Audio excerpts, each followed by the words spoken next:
to dive right into our first session with Tim and Linnea. And we are going to be unpacking for this first handful of minutes, what and how do we do a socially distanced club? I mean, that just honestly kind of makes my mind blow a little bit when I think about having to create the right barriers and the boundaries. So Tim and Linnea, help me understand, what even is a socially distanced Awana club? So we would say that a socially distanced Awana club is the same thing as an in-person normal Awana club, but giving enough space for the kids and the leaders to feel safe, to have that distance from one another, but it's exactly the same, just a little extra space in there. Those restrictions can only be determined by your local authority. Awana cannot tell you what's okay and what's not okay. Between your church and your local authorities, that's where you're going to have to figure out the exact restrictions that you're going to have to deal with. And one of the biggest issues that's going to come up is in leaders, and finding enough leaders that are willing to come alongside, that aren't nervous, that are ready to go. And in the next couple weeks, one of the biggest jobs you're going to have is just gathering those leaders and finding who they are and finding out who's willing to come alongside and do the extra steps that are going to need to be taken. So the other important thing about finding those special leaders is that they're going to need to be flexible, and they're going to need to be willing to make club happen, whatever that takes. And every week may look a little different until you're in a place where you feel comfortable and where things are running smoothly. So being flexible is huge right now. As you're recruiting leaders, important to remember, whatever the restrictions are as far as cleaning goes, you're going to need to have leaders potentially clean in between when they're in the small group and large group and game time. You may have to recruit leaders that their specific job is to be sanitizing and cleaning the room at the end of the night or the beginning of the night. Or maybe you can find leaders that are willing to do it once or twice a month, and they can come in and they can gradually, or they can each take a turn doing that, and just, they don't have to be there every week.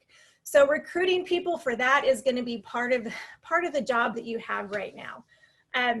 And then also, one thing to keep in mind as you're thinking restrictions and where kids are allowed to be, and to minimize the number of times you have to clean or sanitize the space, is try to minimize the number of times that kids have to rotate. So try to do as much as you can in one single space, so you don't have to clean it before next group moves into that space. And that may mean changing your schedule up a little bit. That's just how it is right now. One of the best recommendations we can have for you, other than just the local authorities, is what are your schools doing? What are the local schools doing? If they're allowed to be in the classroom, what are they doing? Because whatever the kids are used to in school will help you in your Awana club too. So that may mean that you have supplies that are limited or restricted just for that child to use when they come to club. So you don't have to clean the pencils and the crayons and everything every week.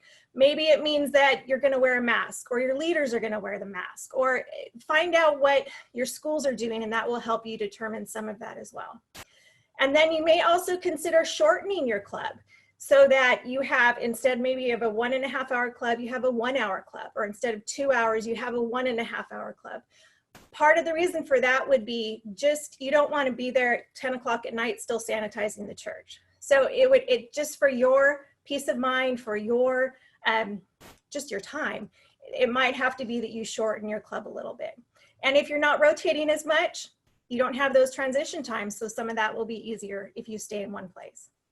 And then finally, before Tim starts talking, the other thing you can do is consider meeting outside. If you have a space, even a parking lot where you could put up canopies and have tables underneath, maybe you have a grassy area that you can meet on, try to utilize, as long as the weather allows you to, use your outdoor space so that you, again, the cleaning and sanitizing isn't quite as much when you're outdoors as when you're indoors. So what does all that look like exactly in the club?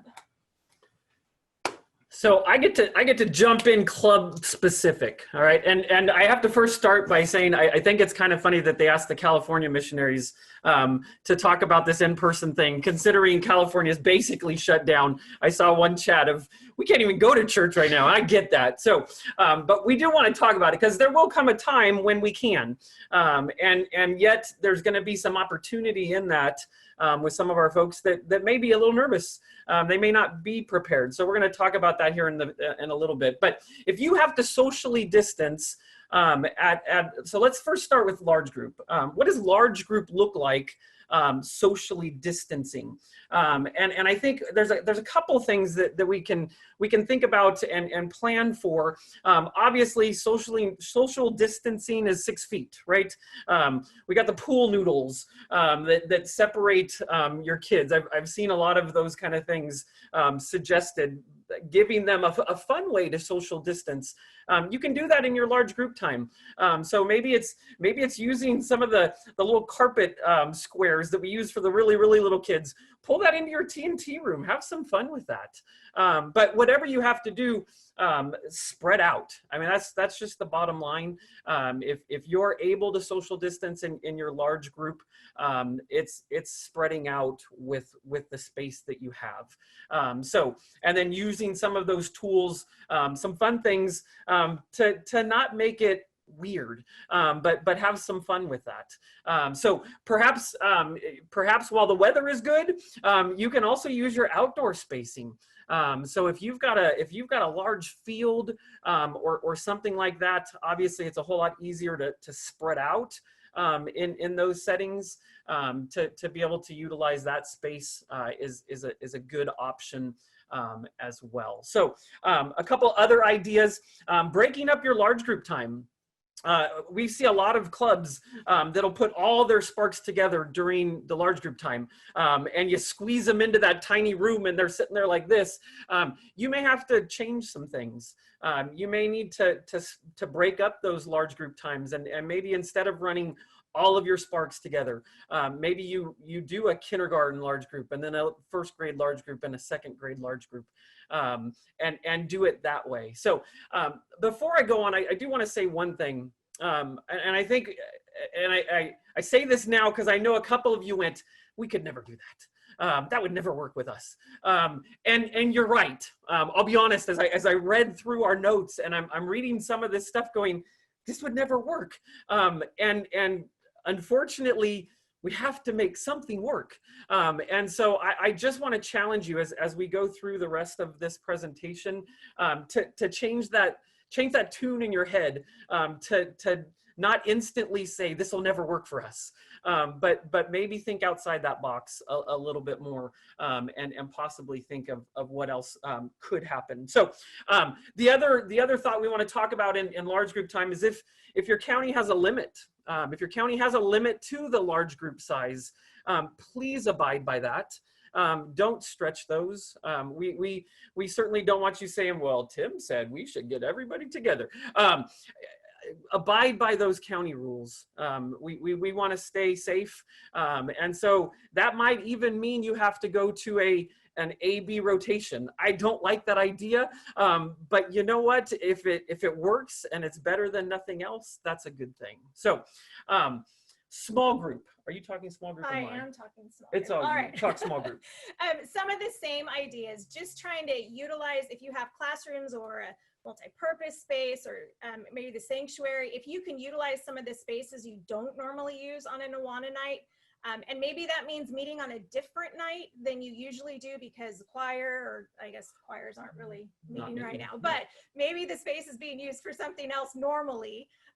So maybe there is space that you haven't been able to use before, or maybe it's out on a grassy field, or maybe it's in the parking lot and you just have it barriered off so that no one can drive in.